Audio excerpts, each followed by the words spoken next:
Assalamualaikum warahmatullahi wabarakatuh. Latar belakang lahirnya Ahlus Sunnah wal Jamaah. Ketika Nabi Muhammad SAW wafat, kaum muslimin masih bersatu dalam agama yang mereka jalani. Klarifikasi sosial yang ada pada saat itu terdiri dari 3 golongan, yaitu orang muslim, orang kafir, dan orang munafik. Namun, begitu Nabi Muhammad wafat, perselisihan di antara mereka terjadi tentang pemimpin yang akan menjadi pengganti Nabi Muhammad SAW.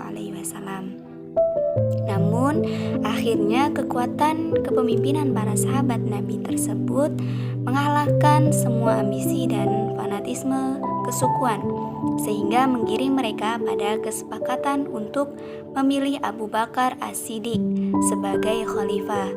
Setelah ia wafat, khalifah berpindah tangan Umar bin Khattab, sahabat Nabi terbaik setelah Abu Bakar, hingga akhirnya Khalifah Umar menemui ajalnya setelah ditikam oleh seorang budak Persia, yaitu Abu Lu'lu'ah al-Majusi. Ia wafat, khalifah berpindah ke tangan Khalifah Utsman bin Affan, menantu Nabi Muhammad SAW.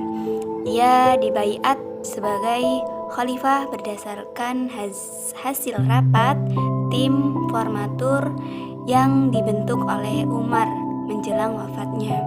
Setelah 6 tahun dari masa pemerintahan Utsman, friksi internal dan gejolak politik seputar kebijakan Utsman mulai muncul ke permukaan dan menjadi sasaran kritik sebagai masyarakat.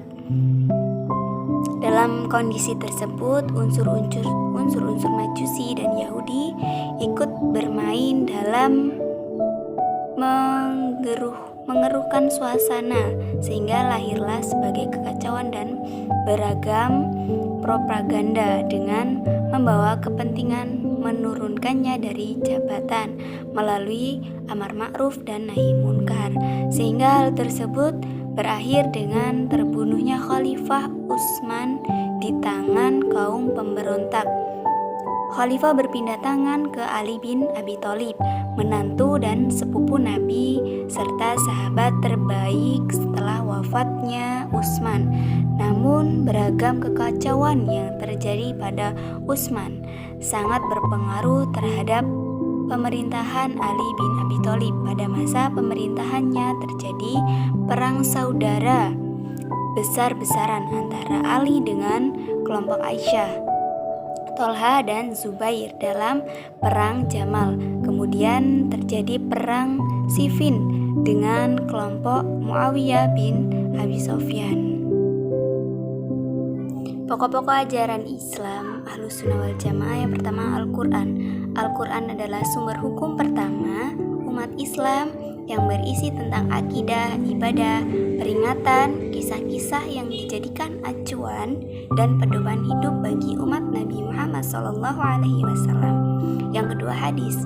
Hadis adalah satu dari 4 sumber hukum Islam yang disepakati para ulama. Hadis menjadi rujukan bagi umat Islam untuk menjelaskan hukum-hukum yang terdapat dalam Al-Quran. Secara terminologis, hadis dimaknai sebagai ucapan dan segala perbuatan yang dilakukan Nabi Muhammad SAW. Dan yang terakhir, kias. Kias secara bahasa memiliki arti sebagai tindakan mengukur sesuatu atas segala sesuatu lainnya dan kemudian disamakan.